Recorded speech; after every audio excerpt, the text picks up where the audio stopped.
ரிஷபராசிக்காரர்களே, ஒரு நிமிஷம் கவனிங்க. இந்த வீடியோவை தவற விட்டீங்கன்னா நீங்க எதிர்பார்க்காத ஒரு விஷயம் நடக்கலாமுங்க. நீங்க இதை சும்மா ஒரு வீடியோன்னு நினைச்சு பார்க்காதீங்க. இது உங்க வாழ்க்கைக்கு வந்திருக்கும் ஒரு அறிவிப்புங்க. சமீப காலமா உங்க மனசுல ஒரு அழுத்தம், காரணம் தெரியாம ஒரு பயம், இரவு தூங்கும்போது கூட ஏதோ சரியில்லைன்னு ஒரு ஃபீலிங். இதெல்லாம் ஏன் தெரியுமா? உங்க வாழ்க்கையில ஒரு பெரிய மாற்றம் வரப்போகுதுங்க. ஆனா அதுக்கு முன்னாடி ஒரு சின்ன எச்சரிக்கையை கடவுள் தராருங்க. நீங்க இதை கவனிக்காம விட்டீங்கன்னா ஒரு வாய்ப்பு கைவிடப்படலாமுங்க. அல்லது ஒரு உறவு, ஒரு பண விஷயம் உங்க கையில இருந்தே நழுவி போகலாமுங்க. ஆனா பயப்படாதீங்க. இதுக்கு ஒரு வழி இருக்குதுங்க. இன்னும் நேரம் இருக்குதுங்க. இப்போ உங்க மனசுல இருக்கிற அந்த ஒரு பெரிய கவலையை நினைச்சுக்கிட்டு கடவுள் எனக்கு துணைன்னு கமெண்ட்ல எழுதுங்க. அந்த ஒரு நம்பிக்கை உங்க பாதையை மாற வைக்குங்க. இன்னும் நீங்க நம்ம சேனலை சப்ஸ்கிரைப் பண்ணலைன்னா இப்பவே பண்ணிடுங்க. ஏன்னா இந்த மாதிரி எச்சரிக்கைகள் எல்லாம் எல்லாருக்கும் கிடைக்காதுங்க. வாங்க உங்க வாழ்க்கையை மாற்றக்கூடிய அந்த ரகசியத்தை இப்பவே தெரிஞ்சுக்கலாமுங்க. வணக்கம் நண்பர்களே. இன்று நாம் பார்க்க போவது ஒரு மிக முக்கியமான எச்சரிக்கை பதிவுங்க. குறிப்பா ரிஷபராசியில பிறந்தவர்களுக்கு இனி வரக்கூடிய நாட்கள்ல கிரக நிலைகள் ஒரு பெரிய மாற்றத்தை ஏற்படுத்த போகுதுங்க. அது என்ன, ஏன் இவ்வளவு பதற்றம், விரிவாக பார்க்கலாமுங்க. இனி வரக்கூடிய நாட்கள் என்பது சாதாரணமான ஒரு கால மாற்றம் கிடையாதுங்க. இது ரிஷபராசியில் பிறந்த ஒவ்வொருடைய வாழ்விலும் ஒரு மிகப்பெரிய கர்ம வினை மாற்றத்தை ஏற்படுத்தக்கூடிய ஒரு காலகட்டமா அமைய போகுதுங்க. வான மண்டலத்துல கிரகங்கள் தங்களுக்குள்ள ஏற்படுத்திக் கொள்ளும் அந்த பார்வை பரிமாற்றமானது உங்கள் ராசிக்கு 8ஆம் இடமான அஷ்டமஸ்தானத்துல ஒரு விதமான அதிர்வலையை உருவாக்க போகுதுங்க. ஜோதிட சாஸ்திரப்படி அஷ்டமஸ்தானம் என்பது மறைவு ஸ்தானம் என்று சொல்லப்பட்டாலும் அது திடீர் மாற்றங்களையும் எதிர்பாராத திருப்பங்களையும் வழங்கக்கூடிய ஒரு இடமாகுங்க. இனி வரக்கூடிய நாட்கள்ல உங்கள் ராசிநாதனாகிய சுக்கிர பகவான் சஞ்சரிக்கும் நிலையும் அவருக்கு பகை கிரகங்களின் பார்வையும் உங்கள் ராசியின் மீது விழுவதால நீங்க எடுக்கக்கூடிய முடிவுகள்ல ஒரு விதமான தடுமாற்றம் ஏற்படக்கூடுங்க. குறிப்பா நிதானமா செய்ய வேண்டிய காரியங்களை கூட அவசரப்பட்டு செய்துவிட்டு அதன் பிறகு வருத்தப்படக்கூடிய சூழல் உருவாகுங்க. இந்த காலகட்டத்துல உங்க மனதுக்குள் இனம் புரியாத ஒரு பயம் அல்லது ஒரு விதமான பதற்றம் தொற்றிக்கொள்ளும். எதையோ இழக்க போகிறோம் அல்லது யாரோ நம்மை ஏமாற்ற போகிறார்கள் என்ற ஒரு மாயை உங்கள் புத்தியை மறைக்க வாய்ப்பு இருக்குதுங்க. கிரகங்களின் சஞ்சாரம் உங்கள் ராசிக்கு சாதகமற்ற கோணத்துல அமைவதால நீங்க சொல்லும் நல்ல விஷயங்கள் கூட மற்றவர்களுக்கு தவறாக புரியக்கூடுங்க. இதனால தேவையற்ற வாக்குவாதங்களும் மனக்கசப்புகளும் உங்களை தேடி வருங்க. குறிப்பா உங்கள் குடும்ப உறுப்பினர்களிடமோ அல்லது மிக நெருக்கமான நண்பர்களிடமோ பேசும்போது வார்த்தைகள்ல அதீத கவனம் தேவைங்க. ஒரு சிறிய சொல் கூட ஒரு பெரிய பிளவை உண்டாக்கும் ஆற்றல் கொண்டதா இனி வரக்கூடிய காலம் அமையுங்க. மேலும் அஷ்டமஸ்தானத்துல ஏற்படுங்க இந்த கிரக மாற்றங்கள் உங்கள் ஆரோக்கியத்திலும் ஒரு கண் வைக்க சொல்லுதுங்க. அதிகப்படியான சிந்தனை மற்றும் தேவையற்ற கவலைகளால உங்கள் உடல் நலம் பாதிக்கப்படலாம்ங்க. உறக்கம் குறைதல், அலைச்சல் அதிகரித்தல் போன்ற விஷயங்கள் உங்களை சோர்வடைய செய்யுங்க. இது ஒரு தற்காலிகமான கிரக மாற்றம் தான் என்றாலும் அந்த இடைப்பட்ட காலத்துல நீங்க காட்டும் பொறுமை தான் உங்கள் வருங்காலத்தை தீர்மானிக்குங்க. எதையும் ஒரு முறைக்கு இருமுறை யோசித்து செய்வதும் பெரியோர்களின் ஆலோசனையை கேட்டு நடப்பதும் இந்த ஆபத்தான காலகட்டத்தை கடக்க உங்களுக்கு பெரும் உதவியா இருக்குங்க. கிரகங்களின் இந்த சீற்றம் உங்கள் பொறுமையை சோதிக்குங்க. ஒரு பரீட்சையாகவே இருக்க போகுதுங்க. அதில் வெற்றி பெற வேண்டுமானால் நீங்கள் மனத்தையும் மௌனத்தையும் நிதானத்தையும் ஒரு கவசமா பயன்படுத்தி கொள்ளணுங்க. எம் என்ற எழுத்துல தொடங்கும் நபர்களால ஏற்பட போகும் அந்த சிக்கல் என்பது ஏதோ மேலோட்டமா வந்து போகும் ஒரு சிறு மனஸ்தாபம் கிடையாதுங்க. இது உங்க வாழ்நாள் முழுவதும் நீங்க சேர்த்து வைத்த நற்பெயருக்கும் உங்கள் குடும்ப அமைதிக்கும் ஒரு பெரும் சவாலா அமைய போகுதுங்க. ஜோதிட சாஸ்திரத்தின்படி ஒரு மனிதனின் பெயரில் உள்ள முதல் எழுத்து என்பது அந்த நபரின் குணாதிசயத்தையும் அவர் மற்றவர்களோடு கொள்ளும் உறவின் தன்மையையும் தீர்மானிக்குதுங்க. அந்த வகையில இனி வரக்கூடிய நாட்கள்ல ரிஷபராசிக்காரர்களுக்கு எம் போன்ற ஒளிகள்ல பெயர் தொடங்கும் நபர்களோடு இருக்கும் தொடர்புகள் ஒருவித கர்ம வினை சுழற்சிக்குள்ள சிக்க போகுதுங்க.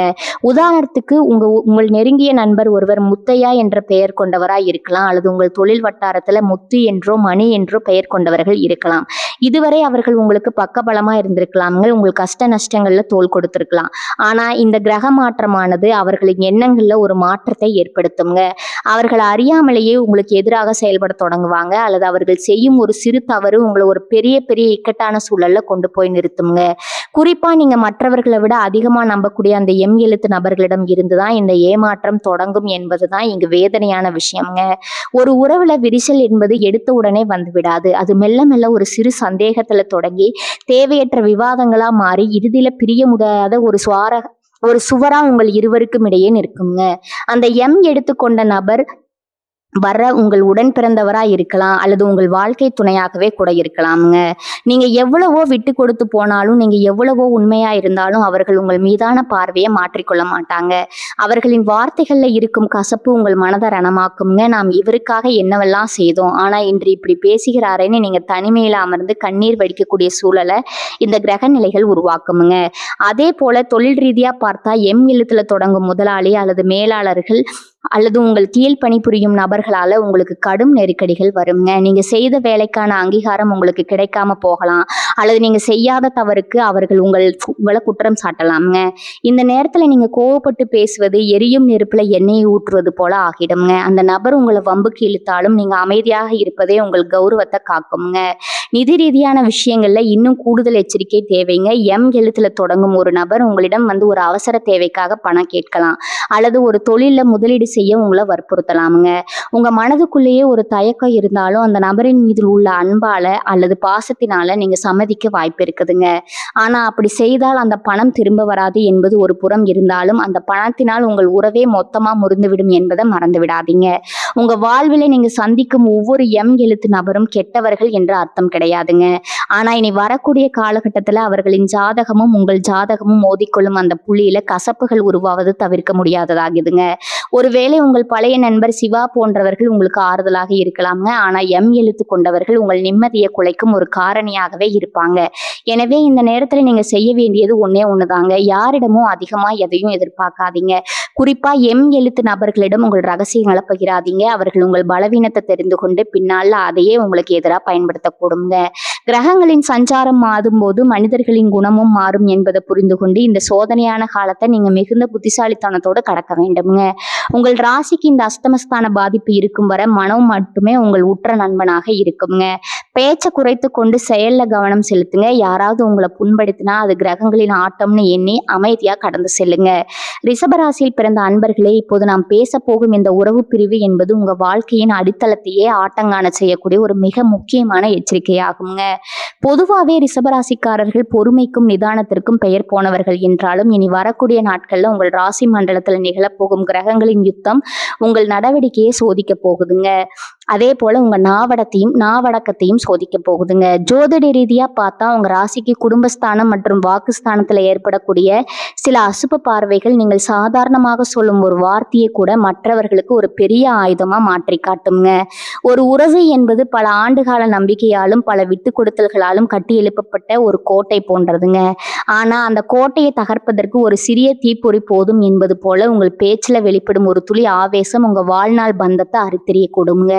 குறிப்பா உங்க ரத்த உறவுகள், நீண்டகால நண்பர்கள் அல்லது உங்க வாழ்க்கை துணையுடன் பேசும்போது முன்னெச்சரிக்கை ரொம்பவும் அவசியங்க.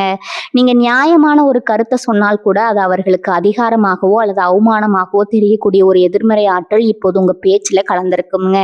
நான் உண்மையை தானே சொன்னேன், இதில் என்ன தவறு இருக்கிறது என்று நீங்க வாதாடலாம்.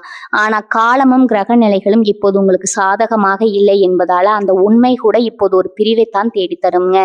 இந்த காலகட்டத்தில் உங்க மனதுக்குள்ள எழும் எரிச்சலையும் கோபத்தையும் கட்டுப்படுத்துவது என்பதே ஒரு தவத்தை போன்றதுங்க.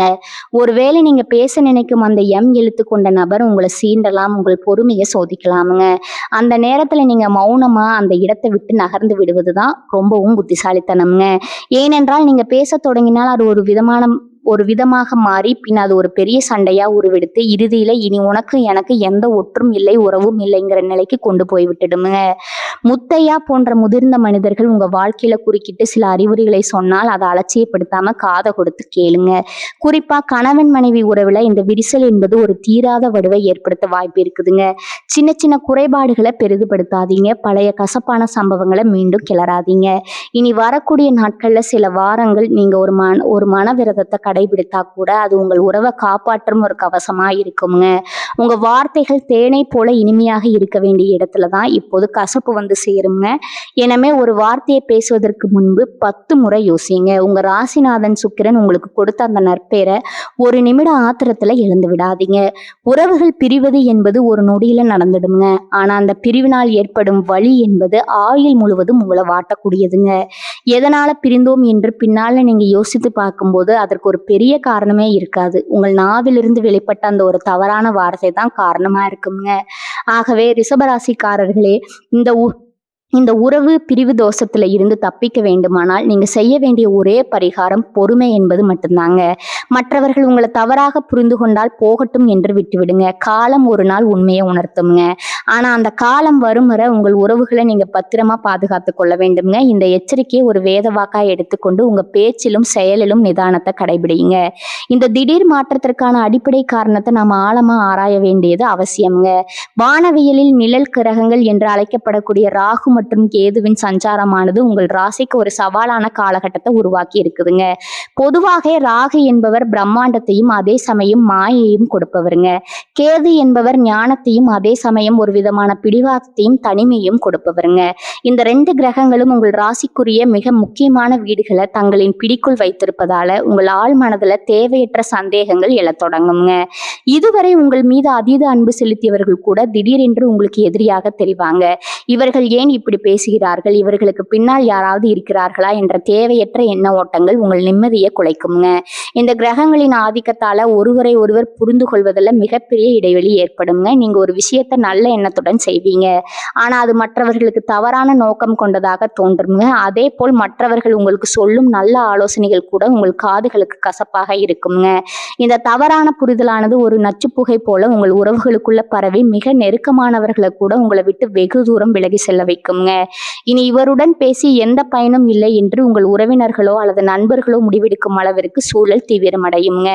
குறிப்பா ராகுவின் மாயையானது உங்கள் புத்தியை மறைத்து எது உண்மை எது பொய் என்று தெரியாத ஒரு குழப்பமான நிலையில உங்களை வைத்திருக்குங்க. இந்த காலகட்டத்துல சிவம் அல்லது முத்தையா போன்ற பெயர்களை கொண்ட உங்கள் நெருங்கிய நபர்கள் உங்களிடம் பேச வரும்போது நீங்கள் அவர்களை சந்தேக கண்ணோடு பார்ப்பதை தவிர்க்க வேண்டுங்க.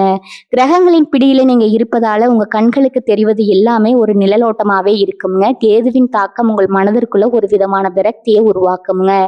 யாருமே நமக்கு தேவையில்லை, நாம ஏன் இவ்வளவு கஷ்டப்பட வேண்டும்னு நீங்க தனிமையை விரும்ப தொடங்குவீங்க. ஆனா இந்த தனிமை என்பது உங்களை பாதுகாப்பதற்கான அல்லங்க, மாறாக உங்களை மற்றவர்களிடமிருந்து பிரிக்க கிரகங்கள் போடும் ஒரு தந்திரமா இருக்க போகுதுங்க. இந்த திடீர் மாற்றமானது உங்கள் தொழில் மற்றும் பண விவகாரத்திலும் பிரதிபலிக்குங்க. நம்பகமான ஆட்களை கூட நீங்க சந்தேகப்படுவதால நல்ல வாய்ப்புகளை நீங்க இழக்க நேரிடுங்க. ராகு கேதுவின் இந்த ஆட்டம் உங்கள் ராசியை முழுமையா பாதிக்கும் போது நீங்க எடுக்கக்கூடிய எந்த முடிவும் ஒருவித அவசரத்தன்மை கொண்டதாகவே இருக்குங்க. நிதானமா யோசிக்க வேண்டிய நேரத்திலும் கிரகங்களின் உந்துதலால நீங்க தவறான பாதையை தேர்ந்தெடுக்க வாய்ப்பு இருக்குதுங்க. எனவே இனி வரக்கூடிய நாட்கள்ல நீங்க எந்த ஒரு புதிய முயற்சியிலும் இறங்காம இருக்கும் உறவுகளை தக்க வைத்துக் கொள்வதிலே முழு கவனத்தை செலுத்தணுங்க. ஒரு நிழல் கிரகத்தின் பிடியிலிருந்து விடுபடுவது எளிதல்லங்க, ஆனா விழிப்புணர்வுடன் இருந்தால் அந்த பாதிப்புகளை நாம் பெருமளவு குறைத்து கொள்ள முடியுங்க. இந்த மாற்றங்களை உங்க வாழ்வின் ஒரு பாடமா கருதி கிரகங்களின் சீற்றம் தனியும் வர பொறுமையை கடைபிடிப்பது மட்டுமே உங்களுக்கு இருக்கும் ஒரே வழியாகுங்க. பண விஷயத்துல நீங்க காட்ட வேண்டிய இந்த அதீத கவனம் என்பது உங்க வாழ்நாள் சேமிப்பையும் உங்கள் கௌரவத்தையும் காப்பாற்றிக் கொள்வதற்கான ஒரு தற்காப்பு நடவடிக்கையா இருக்க போகுதுங்க. பொதுவாகவே பொருளாசை என்பது மனித உறவுகளுக்கு இடையே ஒரு பெரிய விரிசலை உண்டாக்கும் வல்லமை கொண்டதுங்க. அதிலும் குறிப்பா இனி வரக்கூடிய நாட்கள்ல உங்க ராசிக்கு வரவு மற்றும் செலவு ஸ்தானங்கள்ல ஏற்படக்கூடிய சில கிரக மாற்றங்கள் நிதி ரீதியான முடிவுகள்ல உங்களை தவறான பாதைக்கு இட்டு செல்லக்கூடுங்க. இந்த நேரத்துல நீங்க மிகவும் எச்சரிக்கையா இருக்க வேண்டியது எம் என்ற எழுத்துல பெயர் தொடங்கக்கூடிய நபர்களிடம் தாங்க. அவர்கள் உங்கள் மீது மிகுந்த அக்கறை கொண்டவர்கள் போல தோன்றலாமுங்க, அல்லது உங்களுக்கு ஒரு மிகப்பெரிய லாபத்தை தரப்போவதா ஆசை காட்டலாமுங்க. ஆனா அவர்கள் சொல்லும் அந்த வாக்குறுதிகள் எல்லாம் காணல் நீரை போல முடிந்துடுங்க. முத்தையா என்ற பெயர்களை கொண்டவர்கள் அல்லது உங்கள் நண்பர்கள் வட்டாரத்துல எம் எழுத்தில் தொடங்கும் நபர்கள் உங்களிடம் வந்து ஏதோ ஒரு அவசர உதவிக்காக பணம் கேட்கலாமுங்க, அல்லது ஒரு புதிய கூட்டு தொழில் தொடங்குவதற்கு உங்களை முதலீடு செய்ய சொல்லி வற்புறுத்தலாமுங்க. உங்க மனதிற்குள்ள இவருக்கு நாம் உதவி செய்யவில்லை என்றால் உறவு பாதிக்கப்படுமோங்கிற பயம் இருக்கலாமுங்க. ஆனா உண்மையை சொல்ல போனா நீங்க அவர்களுக்கு பணம் கொடுத்தால்தான் அந்த உறவு நிரந்தரமா பிரிய போகுதுங்க. கொடுத்த பணம் திரும்ப வராத போது ஏற்படும் அந்த மனக்கசப்பு பல ஆண்டுகால நட்பையோ அல்லது உறவையோ ஒரே நாள்ல சுட்டெரித்து விடுங்க. இனி வரக்கூடிய நாட்கள்ல எந்த விதமான பண பரிமாற்றத்திலும் ஈடுபடாம இருப்பது உங்கள் பொருளாதார நிலைக்கும் உங்கள் மன அமைதிக்கும் ரொம்பவும் நல்லதுங்க. இன்னொரு முக்கியமான விஷயம் என்னன்னா, மற்றவர்களுக்காக ஜாமீன் கையெழுத்து போடுவது இது ஒரு மிக ஆபத்தான செயலுங்க. குறிப்பா இந்த கிரக சூழ்நிலையில நீங்க யாருக்காவது ஜாமீன் கையெழுத்து போட்டா அந்த நபரின் தவறுக்காக நீங்க தண்டனையும் நஷ்டத்தையும் அனுபவிக்க வேண்டிய சூழல் உருவாகுமுங்க. அவர் என் நெருங்கிய உறவினர் தானே, அவருக்கு நான் செய்யாவிட்டா யார் செய்வார்னு உணர்ச்சி வசப்பட்டு எந்த ஒரு ஆவணத்திலும் தயவு செய்து கையெழுத்திடாதீங்க. இனி வரக்கூடிய நாட்கள்ல கிரகங்கள் உங்கள் புத்தியை சற்றே மழுங்க செய்யும் என்பதால நிதி தொடர்பான எந்த ஒரு கோப்பிலும் கையெழுத்து கையெழுத்திடுவதற்கு முன்னாடி பல முறை ஆலோசிப்பது அவசியம்ங்க. கூட்டு தொழில் தொடங்குவது என்பது இப்போது உங்களுக்கு சாதகமாக இல்லை. நீங்கள் ஒரு முதலீட்டை செய்தால் அது உங்கள் கையை விட்டு போன பிறகு அதன் மீதான உங்கள் கட்டுப்பாடு குறைந்து விடுங்க. எடுத்துக்கொண்ட நபர்களுடன் நீங்கள் செய்யும் எந்த ஒரு ஒப்பந்தமும் பின்னால உங்களுக்கு பெரும் சட்ட சிக்கலையோ அல்லது மன உளைச்சலையோ கொண்டு வந்து சேர்க்குங்க. பணத்தால வந்த உறவு பணத்தோடு போய்விடும் என்பார்கள். ஆனால் பணத்தினால் ஒரு நல்ல உறவு போய்விடக்கூடாது என்பதுல நீங்க உறுதியா இருக்க வேண்டுங்க. இந்த காலகட்டத்தில் நீங்க உங்க சேமிப்பை தொடாமல் வைத்திருப்பதே புத்திசாலித்தனம்ங்க. ஆடம்பர செலவுகளை தவிர்த்து அத்தியாவசிய தேவைகளுக்கு மட்டும் பணத்தை செலவிடுங்க. யாராவது உங்களிடம் வந்து பணத்தை இரட்டிப்பாக்கி தருகிறோம் என்றோ மிக குறைந்த காலத்துல பெரும் லாபம் ஈட்டலாம் என்றோ சொன்னால் அதை ஒரு எச்சரிக்கையாகவே எடுத்துக்கொள்ளுங்க. கிரகங்களின் சீற்றம் தனியும் வர உங்க பணப்பையை இறுக்கமா மூடி வைத்திருப்பதே உங்கள் எதிர்காலத்திற்கு ரொம்பவும் நல்லதுங்க.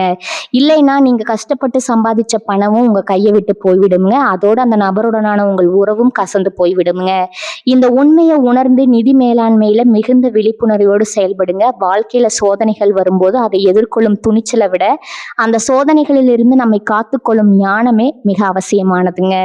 இப்போது நாம் பேச போகும் இந்த தற்காப்பு முறைகளும் பரிகாரங்களும் ஏதோ சடங்குகள் மட்டுமல்லங்க. இவை உங்கள் மௌனத்திற்கு உங்களோட மனதிற்கு ஒரு கவசமாகவும் உங்கள் வாழ்விற்கு ஒரு வழிகாட்டியும் அமைய போகுதுங்க. கிரகங்களின் ஆட்டம் உங்கள் ராசியை சூழ்ந்திருக்கும் போது நீங்க பதற்றம் அடைய தேவையில்லைங்க. எதற்கும் ஒரு தீர்வு உண்டு என்பதை புரிந்து கொண்டு ஆன்மீக ரீதியாகவும் மன ரீதியாகவும் உங்களை நீங்க தயார்படுத்தி கொள்ளணுங்க. முதலாவதா உங்க மன உறுதியை மேம்படுத்த தினமும் காலையில சூரிய உதயத்திற்கு முன்பே எழுந்து நீராடுவது ரொம்பவும் அவசியம்ங்க. உடல் சுத்தி என்பது மன சுத்திக்கு அடிப்படைங்க. குளித்து முடித்தவுடன் உங்கள் இல்லத்திற்கு அருகாமையில் இருக்கும் சிவாலயத்திற்கு செல்வதை ஒரு வழக்கமாக மாற்றிக்கொள்ளுங்க. ஈசனின் சன்னதிக்கு செல்லும் முன்பாக அங்கே வீற்றிருக்கும் நந்தி பகவான மனமுருகி வழிபாடுங்க. நந்தி பகவான் என்பவர் பொறுமையின் சின்னம்ங்க. ரிஷபராசியின் அடையாளமும் அவரைங்க. உங்கள் ராசிக்குரிய அதிபதியான அவர் உங்கள் மனதில் எழும் தேவையற்ற சினத்தையும் ஆத்திரத்தையும் தணிக்கும் வல்லமை படைத்தவருங்க. நந்தியின் காதுகள்ல உங்கள் கோரிக்கைகளை சொல்ல தேவையில்லை. அவருடைய கண்களை பார்த்தபடி ஒரு சில நிமிடங்கள் மௌனமா நின்றாலே போதுங்க. உங்க உடல்ல இருக்கும் எதிர்மறை ஆற்றல்கள் விலகி ஒரு அமைதி குடிகொள்வதை நீங்களே உணர முடியுங்க. அடுத்ததா செவ்வாய்க்கிழமை தோறும் ராகு கால நேரத்துல துர்க்கை அம்மனை வழிபடுவது உங்க வாழ்வில் இருக்கும் இன்னல்களை வெறுக்குங்க. துர்க்கை அம்மன் என்பவள் துயரம் துடைக்கும் தாய்ங்க. எலுமிச்சம்பழத்தை 2ஆக நறுக்கி அதன் சாற்றை நீக்கிவிட்டு அதை தலைகீழா புரட்டி நெய் தீபம் இடுவது ஒரு சக்தி வாய்ந்த பரிகாரம்ங்க. இந்த எலுமிச்சை தீபம் உங்கள் வீட்டில் இருக்கும் திருஷ்டிகளையும் உங்கள் உறவுகளுக்குள் இருக்கும் கசப்புகளையும் நீக்கக்கூடியதுங்க. குறிப்பா எம் எழுத்துல தொடங்கும் நபர்களால ஏற்படக்கூடிய அந்த தேவையற்ற சண்டைகளையும் மனக்கசப்புகளையும் இந்த வழிபாடு தடுத்து நிறுத்துங்க. சிவபெருமான் மற்றும் துர்க்கை அம்மனின் அருள் இருந்தால் எந்த ராகு கேதுவாலும் உங்களை ஒன்றும் செய்ய முடியாதுங்க. மேலும் தற்காப்பு என்பது வழிபாட்டுல மட்டும் இல்லைங்க, உங்க நடத்திலும் இருக்குதுங்க. இனி வரக்கூடிய நாட்கள்ல தேவையற்ற விவாதங்களை தவிர்ப்பதே ஒரு பெரிய பரிகாரம் தாங்க. யாராவது உங்களை வம்புக்கு இழுத்தா அந்த இடத்துல இருந்து அமைதியா நகர்ந்து விடுங்க. உங்க வாயிலிருந்து வரும் ஒவ்வொரு வார்த்தையும் ஒரு மந்திரமாக இருக்க வேண்டுமே தவிர ஒரு ஆயுதமா இருக்கக்கூடாதுங்க. முத்தையா போன்ற பெரியவர்களின் ஆலோசனைகளை கேட்டு நடப்பதும் அவர்கள் காட்டும் பாதையில செல்வதும் உங்களுக்கு வரப்போகும் ஆபத்துகளிலிருந்து பாதுகாக்குங்க. அஷ்டமஸ்தானத்துல இருக்கும் கிரகங்களின் பாதிப்பை குறைக்க இயலாதவர்களுக்கு அன்னதானம் செய்வது மிக சிறந்த நற்பலனை தருங்க. ஒருவேளை உணவிற்காக காத்திருப்பவர்களுக்கு உங்களால முடிந்த உணவுகளை வழங்குங்க.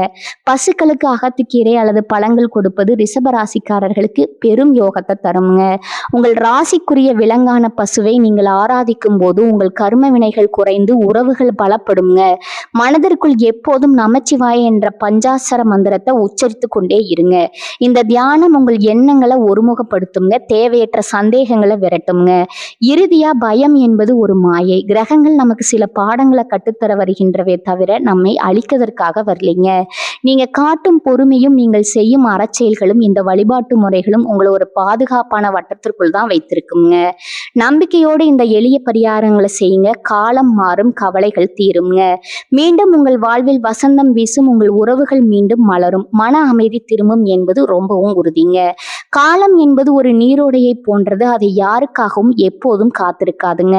ஆனா வரப்போகும் காலத்தின் போக்க முன்கூட்டியே அறிந்து நாம் எச்சரிக்கையாகவும் நிதானமாகவும் செயல்பட்டா காலத்தின் சவால்களை வென்று நம் வாழ்க்கையை சீராக வழிநடத்த முடியுங்க. குறிப்பா ரிஷபராசிக்காரர்களுக்கு இனி வரக்கூடிய நாட்கள்ல கிரகங்களின் சஞ்சாரம் சற்று மாறுபட்ட பலன்களை தரக்கூடும் என்பதால உங்க தனிப்பட்ட வாழ்க்கையிலும் சமூக தொடர்புகளிலும் மிகுந்த விழிப்புணர்வு தேவைப்படுதுங்க. உங்கள் அன்பான உறவுகள் என்பது நீங்க பல காலங்களா கட்டி எழுப்பிய வேண்டிய ஒரு பொக்கிஷம்ங்க. அந்த பொக்கிஷத்தை சிதைக்கக்கூடிய தேவையற்ற விவாதங்களோ அல்லது ஏ என்ற எழுத்துல தொடங்கும் நபர்களோடான மனக்கசப்புகளோ உங்கள் நிம்மதியை பறிக்காம பார்த்துக்கொள்ளுங்க. ஒரு சிறிய மௌனம், ஒரு கனிவான வார்த்தை, ஒரு துளி நிதானம், இவை அனைத்தும் உங்கள் பந்தங்களை தக்க வைத்துக் கொள்ள உதவும் வலிமை மிக்க ஆயுதங்கள்ங்க. இந்த தகவல்கள் உங்களுக்கு பயனுள்ளதாக அமைந்திருக்கும்னு நான் நம்புறேங்க. உங்க உற்றார் உறவினர்கள் மற்றும் நண்பர்களுக்கு இந்த எச்சரிக்கை பதிவை பகிர்ந்து அவர்கள் வாழ்விலும் ஏற்படக்கூடிய இக்கட்டான சூழ்நிலைகளை தவிர்க்க உதவுங்க. இது போன்ற ஆன்மீகம், ஜோதிடம் மற்றும் வாழ்வியல் ஆழ்ந்த தகவல்களை தெரிந்து பெறுவதற்கும் மறக்காம நமது சேனலை சப்ஸ்கிரைப் செய்து கொள்ளுங்க. உங்கள் ஆதரவே எங்களை இன்னும் பல பயனுள்ள தகவல்களை திரட்டித்தர ஊக்கப்படுத்துங்க. உங்க வாழ்க்கையை மென்மேலும் சிறைக்க இறைவனையும் நந்தி பகவானையும் நான் பிரார்த்திக்கிறேங்க. வாழ்க வளமுடன். நன்றி, வணக்கம்.